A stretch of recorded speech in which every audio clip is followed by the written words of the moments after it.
50 anos de história de uma instituição e em nenhum momento ela deixou de primar pela vida, de primar pela democracia, pela autonomia, de primar pela defesa dos direitos da categoria.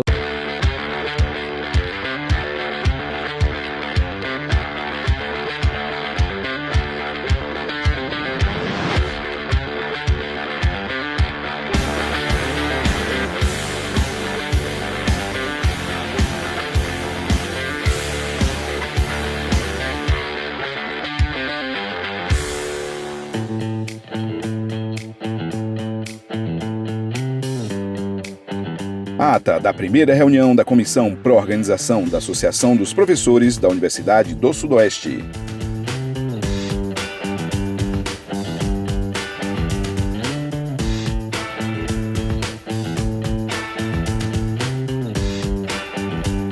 Seria enviado juntamente com a cópia do Estatuto da Associação dos Professores Universitários da Bahia.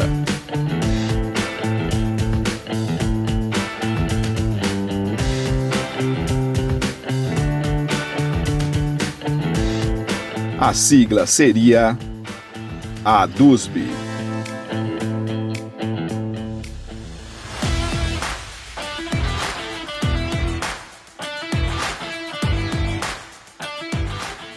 Porque desde 79, os dirigentes, os ativistas que estavam à frente do sindicato da PLB, aqui em Vitória da Conquista, depois também da Associação de Professores de Vitória da Conquista, que se tornou depois o SIMP, né? Todos nós também éramos ativistas sociais. E a nossa luta, ela combinava reivindicações econômicas corporativas, a defesa de uma instituição pública, democrática, enquanto um espaço público, de elaboração de saber, e também uma luta muito clara contra a ditadura militar. Digamos assim, esses três pés sempre estiveram presentes ao longo da história da ADUSB. Quando nós formamos a comissão pró-ADUSB, nós já tínhamos em mente essa visão de que não deveríamos ser apenas uma faculdade de formação de professores. Era preciso ampliar para outras formações.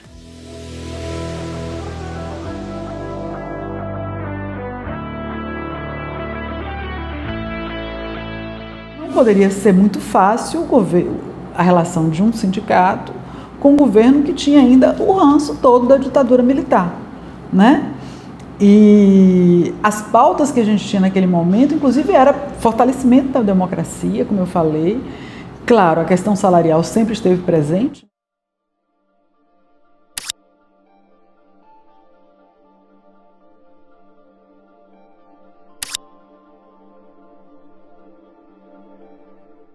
Havia mais homens na direção, havia mais homens que mulheres. Isso aí é verdade. Agora, eu, por exemplo, viajei esse Brasil todo junto com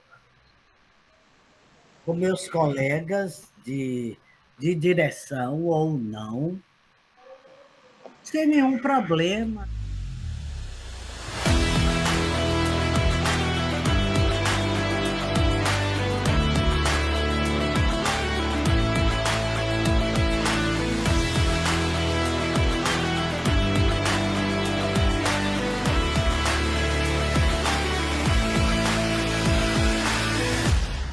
Mas éramos professores primeiro professores todos formados na Universidade Unicamp. Então a concepção que a gente trazia era uma concepção da Federal, da Católica, não sei o quê. Então, e uma concepção, mesmo quem fez fora do Estado, de universidade das federais. A gente trouxe a concepção das federais. E a gente foi obrigado a pensar uma concepção alternativa, né? Que era a Universidade Multicamp. Então, assim, é importante a gente que está em campus entender que a gente está na Universidade Multicamp. Então, em 1985, no início de 85, a gente também, o movimento da gente de Multicamp é junto com o movimento da UNEB.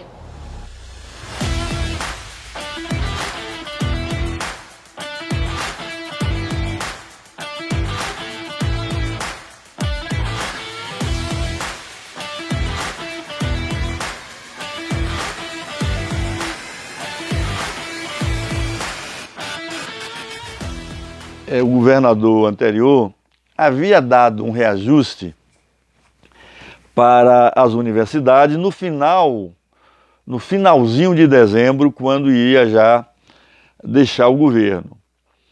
E aquilo foi visto pelo governo do estado da Bahia, que foi empossado em janeiro, como uma armadilha, como uma pegadinha, como se diz, não é? Então, em 87 teve essa grande greve que nós mesmos denominamos de greve dos Marajás. Por que isso? Porque a imprensa ficava aos quatro ventos dizendo que nós ganhávamos os melhores salários do Brasil, né? E estava fazendo greve por quê? Então nós nos autodenominamos, quer dizer, eles nos denominaram, nos rotularam de Marajás, né? E aí também tem todo um discurso do governo aí nessa linha e tal. E aí nós assumimos isso no sentido de devolver, né, aquilo de forma jocosa e colocamos lá, greve dos Marajás. As 4 universidades estaduais participaram de um acampamento, né?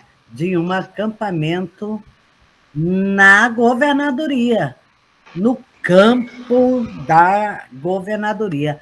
E não foi um acampamento de pouco tempo, não, foi de alguns meses. Nós ficamos morando lá, vários professores da UERJ. A população mal, digamos, informada, passavam os ônibus e às vezes os passageiros dos ônibus gritavam, né? Marajás, Marajás. E aí um colega nosso querido amigo Sérgio Guerra, que tinha sido, né, um grande líder da PLB, mas também professor da UNEB, e aí o Sérgio Guerra respondia, né, Marajá é a mãe, Marajá é a mãe, Marajá é a mãe, e aí ficou essa alcunha, né, esse símbolo, né, o acampamento Marajá é a mãe. E aí, assim, teve essa greve de 87 que eu acho que nós fomos vitoriosos com essa greve, né? E com isso a gente conseguiu a aprovação do Estatuto do Magistério em 1988, né? Que foi um grande ganho, né? Isso conseguiu com que a gente pudesse estruturar a carreira, né?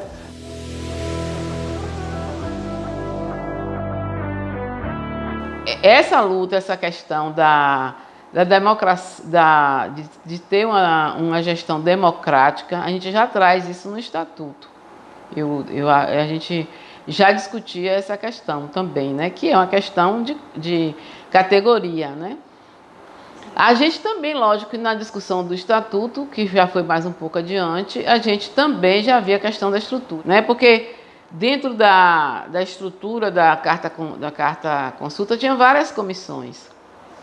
E teve a comissão que fez, inclusive, essa discussão de como ia ficar a nossa carreira. Eu lembro que eu fiz parte da comissão que foi entregar essa proposta de estatuto ao então candidato Valdir Pires. Ele se comprometeu, então, caso ele assumisse o governo, encaminhar o estatuto para a Assembleia Legislativa.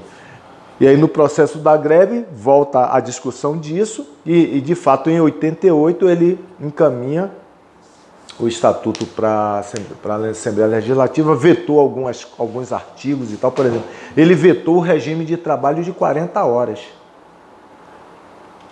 Então, a proposta que ele encaminhou era somente 2 regimes de trabalho na universidade, 20 horas e dedicação exclusiva.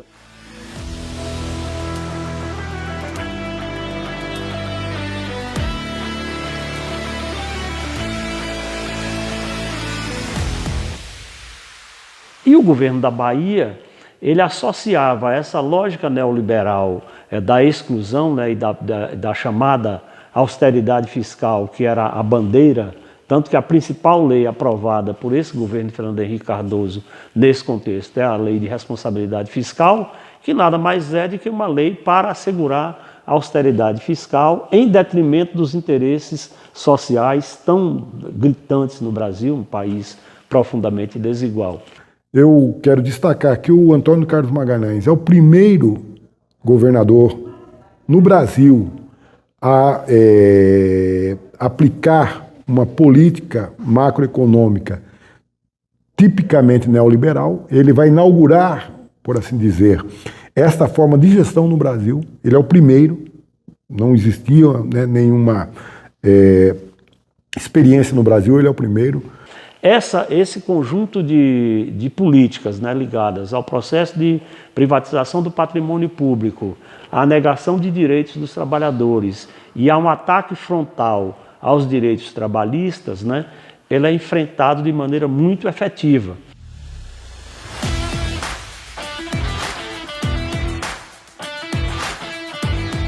A greve da dedicação exclusiva, nós fomos surpreendidos com um decreto da governadoria na época, fazendo o corte da dedicação exclusiva. Salvo melhor juízo, naquela oportunidade, a UESB tinha 73% de professores com dedicação exclusiva. Porque, na verdade, foi um secretário de administração chamado Edilson Souto Freire, né, que criou uma lei de coibir, né, de inibir o processo da DE.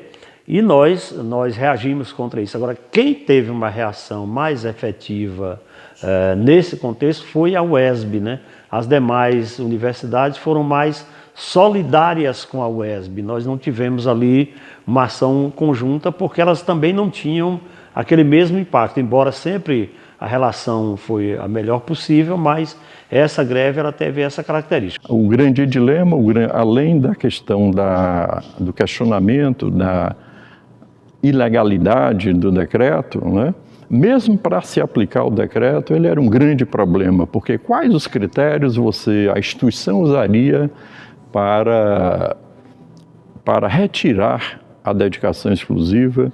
A dedicação exclusiva era um regime de trabalho. E eu me lembro muito bem, quando eu prestei concurso para a universidade, para a UESB, esse concurso já determinava um regime de trabalho. Então, isso por si só já, digamos assim, já comprova a ilegalidade, né, desse decreto, dessa medida naquela época. A gente foi para a Assembleia Legislativa, apanhou os deputados governistas, né? Saíram do plenário para nos agredir. Inclusive teve a professora Glória Del Carme, que já se aposentou, foi agredida, levou um soco no rosto. Teve deputado que saiu com arma em punho, né? Seguranças da Assembleia Legislativa com arma em punho também nos ameaçando. Então, foi uma guerra. E com isso ele acabou com o regime de dedicação exclusiva. E quem tinha dedicação exclusiva passou todo mundo a ser 40 horas. E essas 20 horas ele congelou e ela seria absorvida, ia como uma gratificação para ser absorvida em futuros aumentos.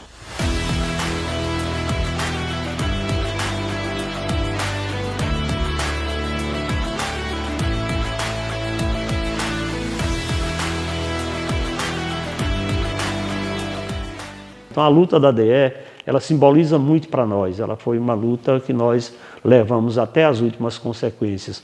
No campo popular, com várias manifestações, várias passeatas, várias lutas aqui em Salvador também, e vencemos no campo jurídico institucional, porque também esse era um campo que nós disputávamos com bastante dedicação. Então essa foi uma vitória importante. Foi aí que a gente entrou na justiça, isso foi parar no STF e ganhamos por 7-0 no STF. O STF dizendo o seguinte, que o governo ele podia mudar você de regime de trabalho, tá? Mas ele não podia tirar o seu direito. E que se ele colocou aquilo como gratificação, ela tinha que ter o reajuste normal. Então, foi a primeira grande derrota que o Antônio Carlos Magalhães teve com o movimento docente na Bahia.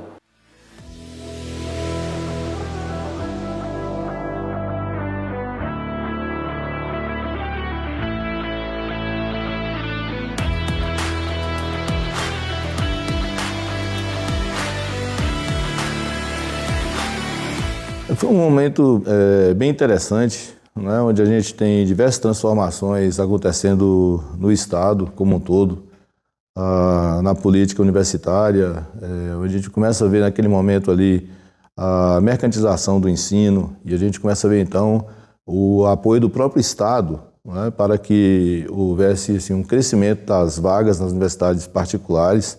A partir desse processo, então, a Secretaria de Educação do Estado começa então a se desobrigar um pouco com a necessidade de estar investindo no ensino superior, apesar de ser um momento onde o ensino superior também estava crescendo bastante na universidade pública. Então, a UESB teve implantação de muitos cursos nesse momento, aumentando o número de professores, o número de alunos. Então, a gente estava crescendo e crescendo num momento onde se impunha para a classe docente e discente algumas reduções de verbas. Então, foi necessário uma greve, né, uma greve para poder questionar o modelo, para poder lutar por mais verbas para a educação, para lutar por a reformulação do Estatuto do Magistério, né, era um estatuto que já estava antigo e defasado, não trazia uma valorização adequada para a carreira docente, então a gente queria, né, que a gente tivesse um plano de carreira que fosse realmente eficaz e valorizasse o crescimento dos professores. Esse movimento, então, ele foi um marco, né? Ele foi um marco, assim, como uma greve forte, uma greve que trouxe resultados, uma greve que trouxe um diferencial, onde a gente se fez respeitado.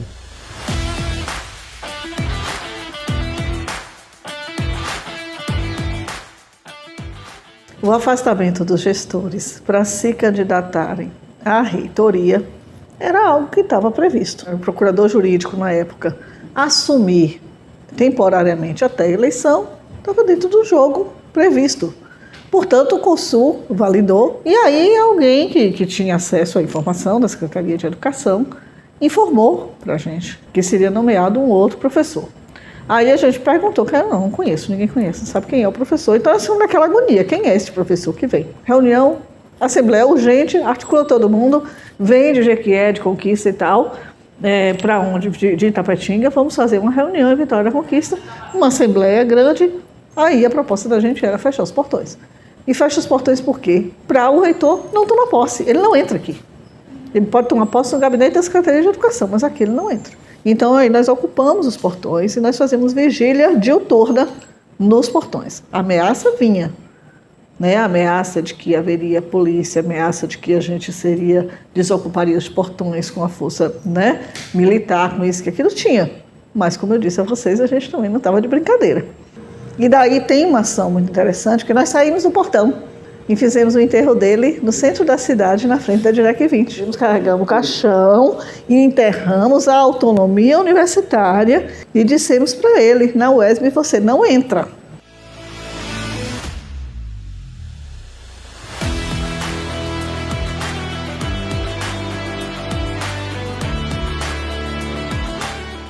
Em 2002, pela primeira vez, desde que a gente passou a ter eleição para reitor, o nomeado reitor pelo governo do Estado não foi o vencedor no processo eleitoral, de acordo com o regimento eleitoral. Isso já gerou um movimento de satisfação muito grande.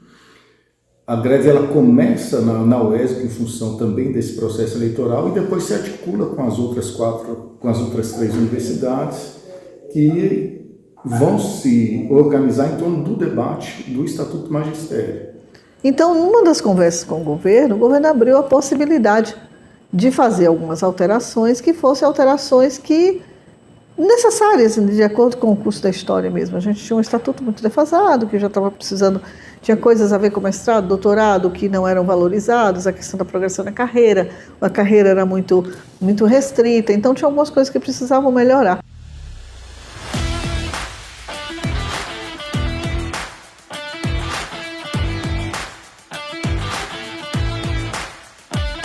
Naquele momento foi feita uma comissão com representantes das 4 ADs, um representante das 4 reitorias, e o governo apresentou representantes também da Secretaria da Educação, da Secretaria da Administração e da Procuradoria-Geral do Estado. Essa comissão ela trabalhou ao longo de 3 meses e resultou num documento realmente forte, né, com muitas marcas do movimento docente.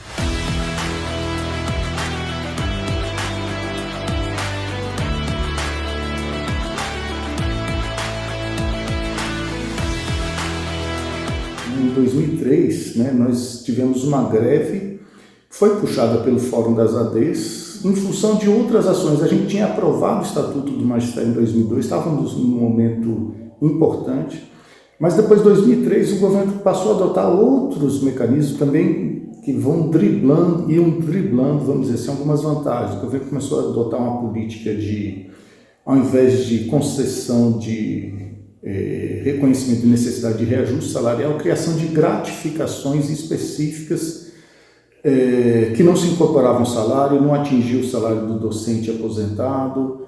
Então, uma série de práticas que enfraqueciam, né, os nossos ganhos enquanto categoria. O Fórum das ADs, na época, puxou um indicativo de greve que foi aprovado pela UESB, pela DUSB e pela DUNEB. As outras universidades apoiaram, mas não ingressaram na greve.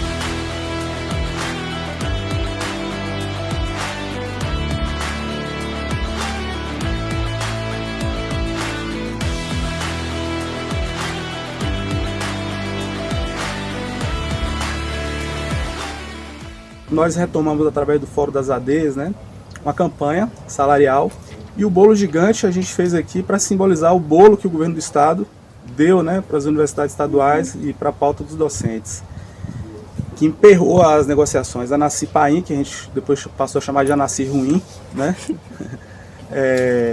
era a secretária de Educação naquela época. E o bolo gigante fez o maior sucesso, né? A gente fazia cafés da manhã nos portões da UESB. A ideia era deixar o bolo lá um dia de mobilização, mas o bolo fez tanto sucesso que ficou lá muito tempo, vários dias, né? O Fórum das ADs foi fundamental para tudo que a gente conseguiu nos anos 2000, né? E o Fórum, ele é uma entidade que ele é mais antiga, né? Mas só que no começo dos anos 2000 estava desarticulado, né? E nós tivemos uma primeira reunião para discutir a rearticulação do Fórum das ADs, na UNEB, na DUNEB, me lembro até hoje, no final de 2003, todas as discussões, todas as construções de mobilizações, de greve, de ações, elas passaram a ser unificadas. E eu considero que foi muito positivo o saldo político-organizativo, em termos de crescimento e fortalecimento do Fórum, e em termos de conquistas, né, na pauta.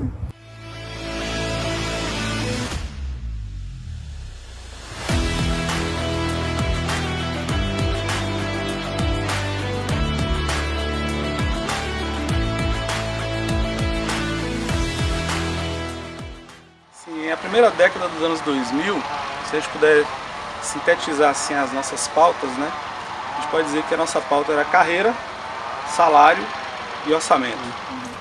Olha, a greve de 2007 foi um marco na história da DUSB, né? Não só pela greve em si, mas pela demarcação de um antes e um depois. E eles não acreditavam que a gente iria para cima, né, na mobilização. Mas nós fomos, né? Uma coisa que a DUSB sempre prezou foi pela autonomia política, né? Em relação a governos, partidos, né? E outros movimentos. Então nós voltamos para a base e dissemos, olha, as negociações elas foram frustradas, o governo recuou, e não nos resta outra alternativa a não ser construir a greve.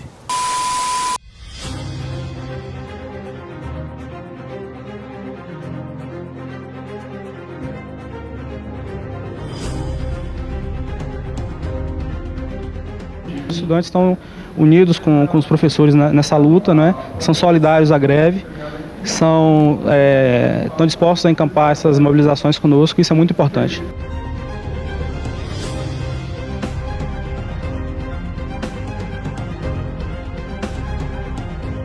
Sentimos essa necessidade de trazer para a população a crise em que se encontram as 4 universidades baianas.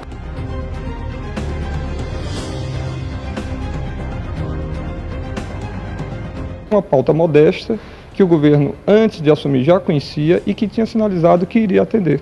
Então, o prejuízo que nós temos hoje, nós professores, estudantes e a comunidade como um todo, é em função dessa falta de habilidade dos negociadores do governo.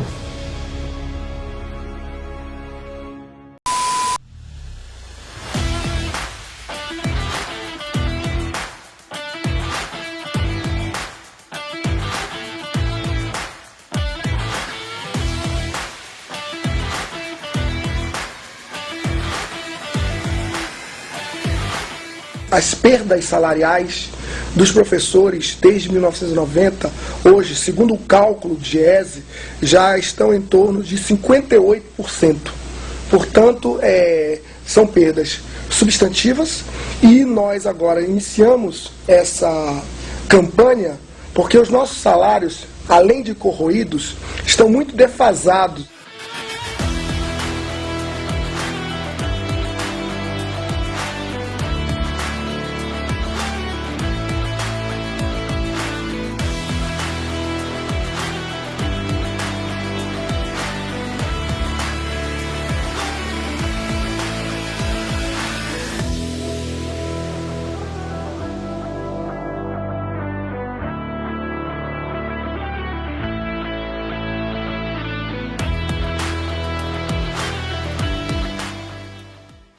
A greve de 2011 foi, sem sombra de dúvida, uma das grandes greves do movimento docente e também do movimento estudantil das universidades estaduais da Bahia. Num dado momento da greve, onde o governo, inclusive, já tinha cortado os nossos salários, nós organizamos uma atividade aqui na Assembleia Legislativa e ficamos na porta da Alba lá, mobilizados, falando palavras de ordem, discursos, e um grande número de professores e discentes. Então nós entramos mesmo, já invadimos a galeria e lá ficamos durante toda a sessão e ao final da sessão, que foi muito positiva para a nossa greve, nós decidimos ficar, ocupar. Esse movimento já tinha sido discutido dentro do Fórum das ADs, mas a ocupação foi um marco. Foi um marco, fazíamos assembleias dentro a galeria era o espaço onde nós tínhamos as reuniões, as assembleias. Aquele momento era um momento crucial da greve de 2011, uma greve realmente poderosa. Em termos de saldo da greve de 2011, o principal resultado positivo que nós podemos considerar é que nós conseguimos conquistar a incorporação de um adicional que nós tínhamos no nosso salário, que era a condição especial de trabalho, que era o que se chamava de CET, e aquele percentual do adicional ele foi definitivamente incorporado aos nossos salários. Isso foi feito de forma parcelada. Mas a incorporação desse adicional ao salário ele tem uma importância extraordinária, porque ao incorporar ao salário original, então ele passa a repercutir em todos os outros adicionais que nós temos até hoje ainda, né? Então essa foi talvez a principal conquista que nós tivemos na greve de 2011. Além disso, nós também conseguimos mais recursos para a universidade, né? Teve um aumento do orçamento para a universidade e também naquela greve nós conseguimos a garantia de que os salários que estavam retidos, eles seriam efetivamente repassados para nós, né? Então eu acho que esses foram os principais ganhos daquela greve de 2011.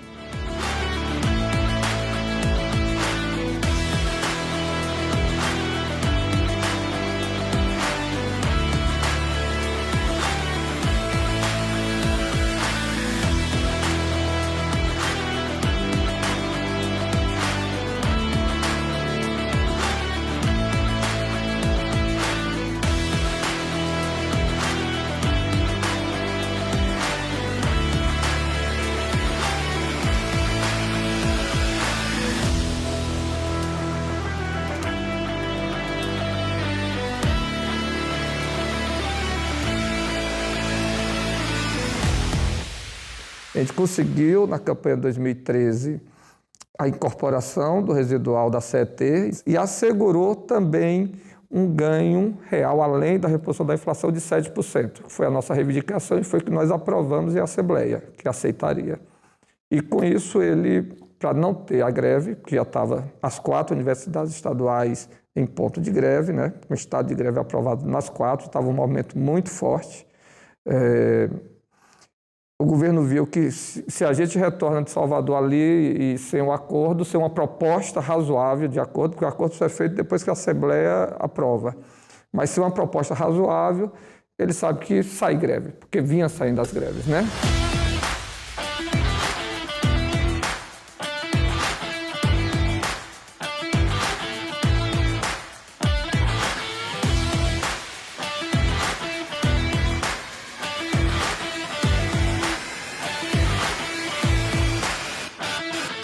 A gente tem uma greve forte em 2015, uma greve com uma ocupação da Secretaria de Educação do Estado. Nessa ocupação, eu acho que todos sabem, né, nós fomos sitiados pela Polícia Militar. A mesa de negociação que ocorreu durante a madrugada para que a gente desocupasse, ela foi toda presidida por um coronel da Polícia Militar e aí a DUSB, dentro do Fórum das ADESE, com um conjunto de organizações sindicais combativas da Bahia, a gente fez um enfrentamento ao governo. Na greve de 2015, a gente sai com importantes vitórias, né, que é o fim da Lei 7176 e a conquista da construção de um estatuto, né, de um estatuinte para as nossas universidades, livre das amarras da ditadura militar, né, que está em processo de construção. A gente sai também, naquela oportunidade, com a garantia dos direitos trabalhistas dos nossos professores e também com a garantia do não contingenciamento. Então, foram vitórias importantes da greve de 2015, mas conquistadas, né, aí com o enfrentamento não só com o executivo, com o legislativo, mas também com a força policial. E, para além disso, para mim é sempre um saldo muito positivo a questão organizativa, né? A questão organizativa da classe trabalhadora, a unidade entre o movimento discente e docente, que eu acho que sai mais do que consolidado da greve de 2015 diante de um governo tão violento contra as massas na Bahia.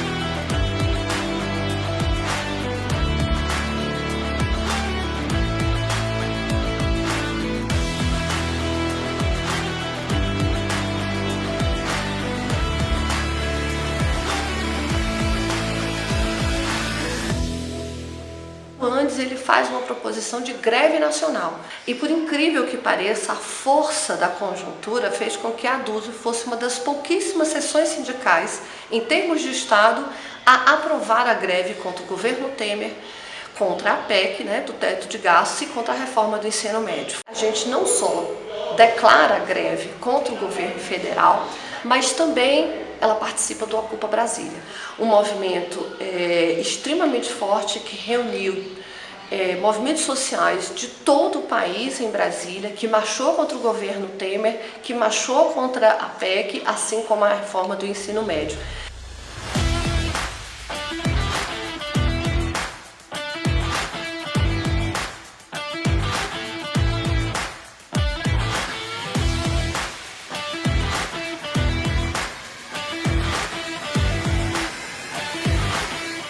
E aqui na Bahia, apesar de nós não termos uma PEC do teto, especificamente, o governo Rui Costa ele atuava sempre como se houvesse essa PEC do teto, cortando o orçamento das universidades e atacando os direitos trabalhistas do funcionalismo público de forma geral.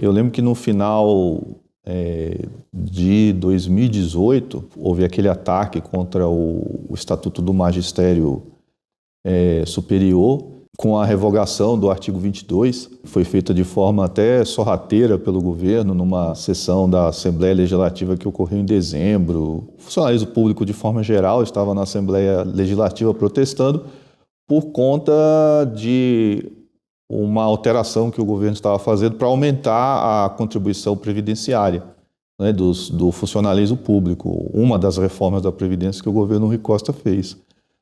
E no bojo de uma série de projetos de lei que estavam lá sendo discutidos, o governo incluiu, assim, de forma sorrateira, como eu falei, essa alteração no Estatuto do Magistério Superior, numa emenda que foi apresentada verbalmente pelo relator. Inclusive, nós só fomos tomar conhecimento dessa mudança no começo de janeiro do outro ano, né, quando ficamos sabendo dessa violação do Estatuto do Magistério.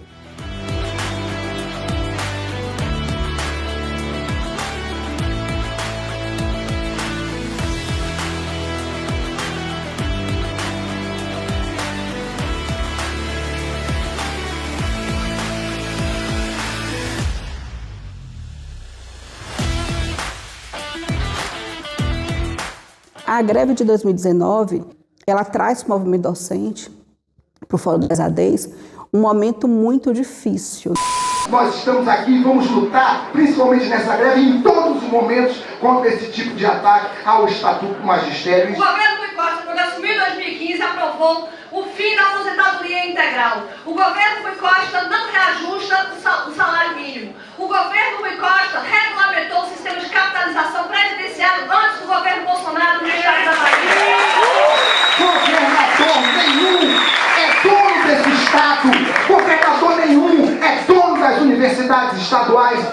O governo estadual já tinha ficado uma gestão inteira sem nenhum tipo de reajuste salarial. Isso fez com que os professores, os docentes das universidades estaduais, de modo geral, acabassem se sentindo muito mobilizados, né, muito tocados pela luta dos sindicatos com relação à greve.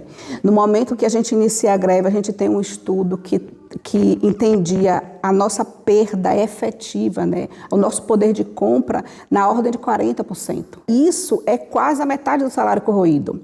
Então isso acabou tocando muito os colegas que se envolveram na greve. A repressão policial do governo Rui Costa, né, aquela repressão assintosa, acabou mexendo muito com os brios e com a necessidade de a luta de vários professores. E em alguns momentos ficamos, inclusive, em cárcere privado, quando estivemos numa das ocupações de uma das secretarias, salvo engano, a Secretaria de Ciência e Tecnologia. E aí, quando nós entramos nessa secretaria, nós acabamos ficando ilhados e ficamos impedidos de sair, porque quem saía não tinha depois o direito da entrada. Agora estamos aqui na SECT porque está chovendo lá fora, chovendo muito, então não há condições de estarmos lá fora. Temos aqui estudantes, temos aqui professores, nós estamos lutando pela universidade pública. Estamos aqui em condições insalubres, lutando pelos nossos direitos.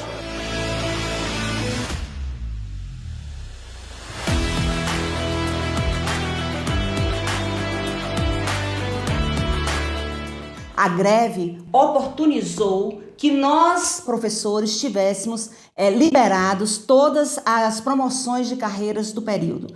Tivemos ainda a liberação de 36 milhões de reais que o governo contingenciava das universidades. É também nesta greve de 2019 que conseguimos a instalação das mesas de negociações, que o governo insistia em não implementar. Em janeiro de 2020, o governo estadual mandou para a Assembleia Legislativa mais uma proposta de reforma da Previdência dos funcionários públicos estaduais. O Fórum das ADs se articulou com os sindicatos dos servidores da Bahia e uma forte mobilização foi realizada durante a discussão e votação do projeto de lei.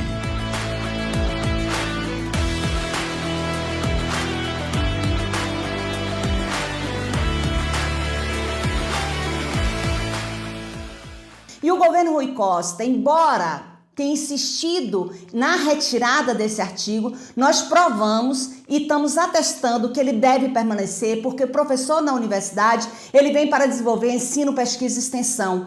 Também, graças ao movimento paredista, ao movimento da greve de 2019, nós conseguimos logo depois que os regimes de trabalho de dedicação exclusiva fossem implementadas, ainda que via judicialização.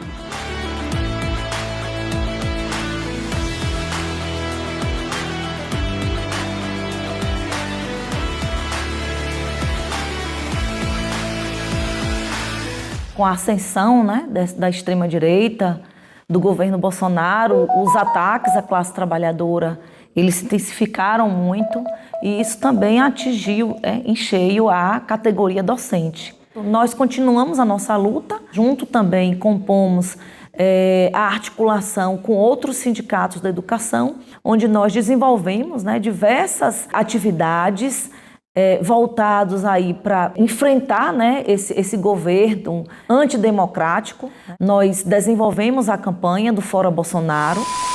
E o Fora Bolsonaro está diretamente ligado à contra-reforma administrativa, porque atacar o servidor público significa atacar os serviços prestados por eles para a população.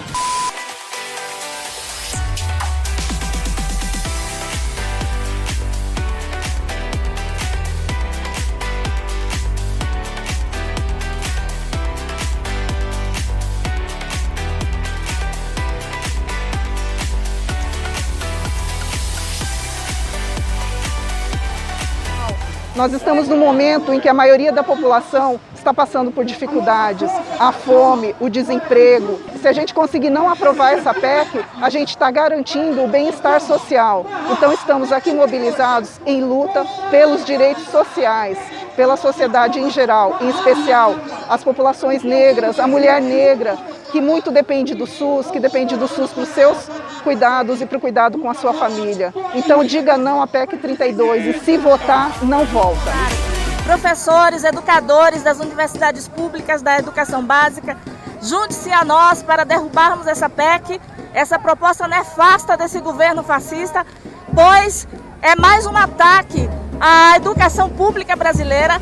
Esse enfrentamento da pandemia, né, desenvolvemos a campanha Professores e Professoras na Linha de Frente, posto que também fomos alvo de profundos ataques, né, como se nós não estivéssemos desenvolvendo o nosso trabalho docente, e isso se deu. Inclusive, nós buscamos nos aprimorar com essa linguagem mais tecnológica, oferecemos um ensino em caráter remoto, que na verdade não é o que nós defendemos, né? Nós defendemos o ensino público presencial de qualidade, mas entendemos que naquele momento precisávamos, né, minimamente oferecer ou continuar oferecendo aos nossos discentes, à nossa comunidade acadêmica, o ensino remoto. Fizemos também campanhas que evidenciassem isso, porque as pesquisas, né, os ataques profundos à ciência pelo governo federal, o negacionismo, a negação à vacina, e compreendemos que é na universidade pública, sobretudo, que essas pesquisas elas são elaboradas, né? A universidade pública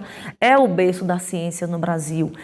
E quando a gente diz, olha esse governo de genocídio, nós estamos dizendo sim na vida, nós estamos dizendo sim à população que está sofrendo.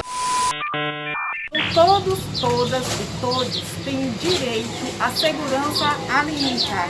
Não admitimos que brasileiros e brasileiras recorram ao garimpo da fome à procura de ossos para se alimentar, ou lixões ou carros de lixos na procura de alimentos que são descartados.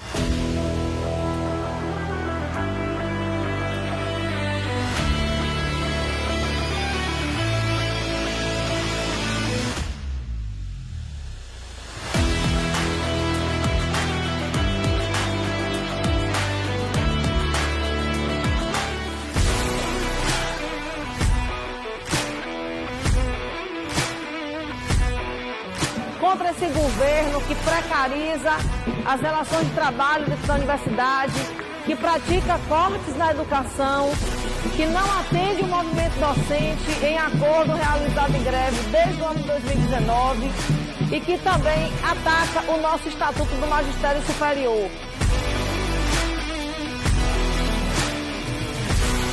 Estamos também pelo aumento do orçamento da universidade, que vem sofrendo profundos ataques.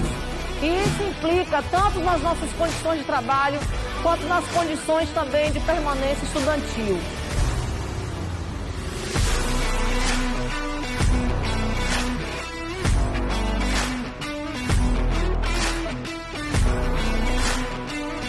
O governo Rui Costa da Bahia, que mais uma vez não dialoga e recebe o movimento com a polícia para reprimir professores e estudantes.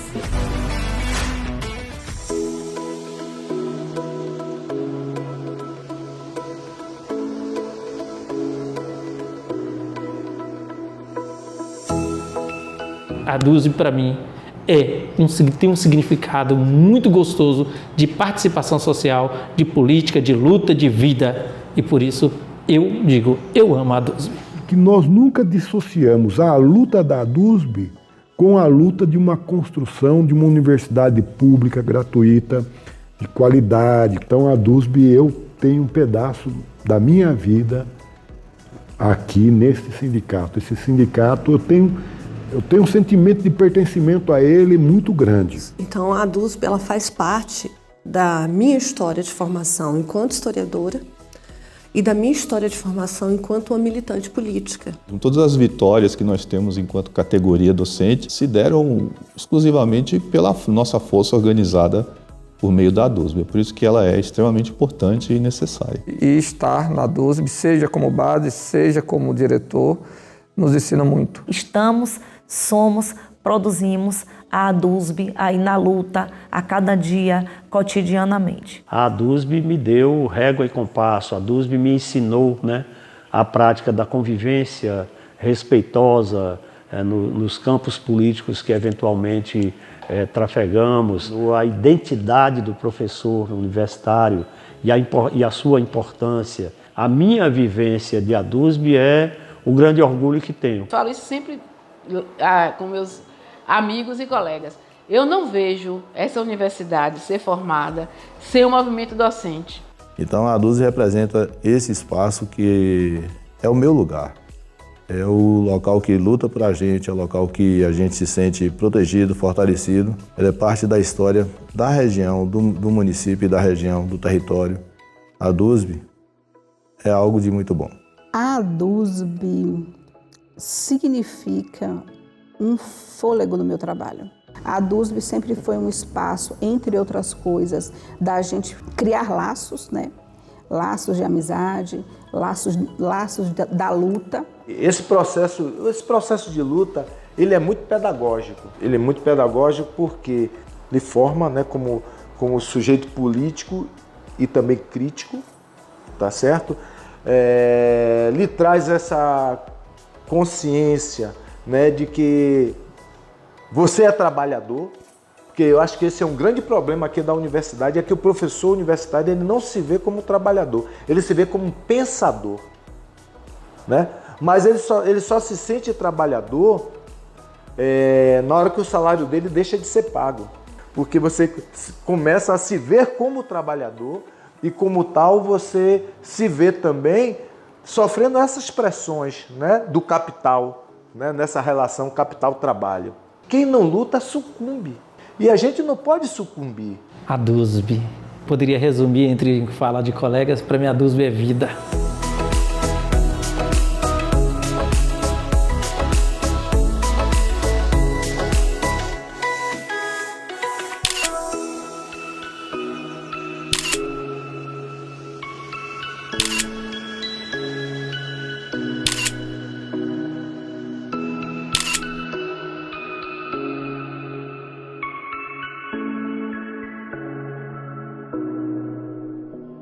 Hay hombres que luchan un día y son buenos.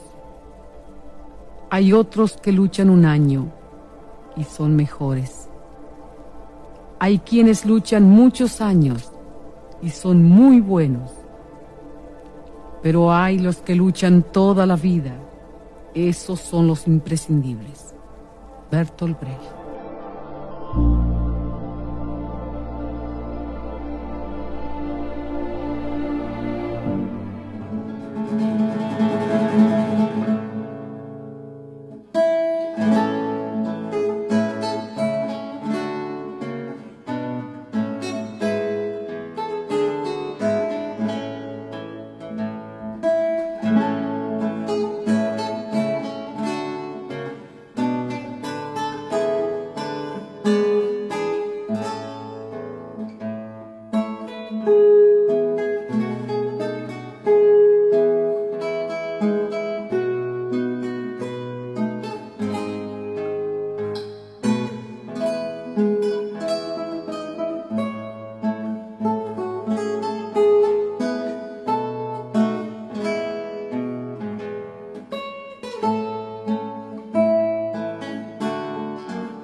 Posso falar isso? Vasco da Gama, primeiro time a ter negros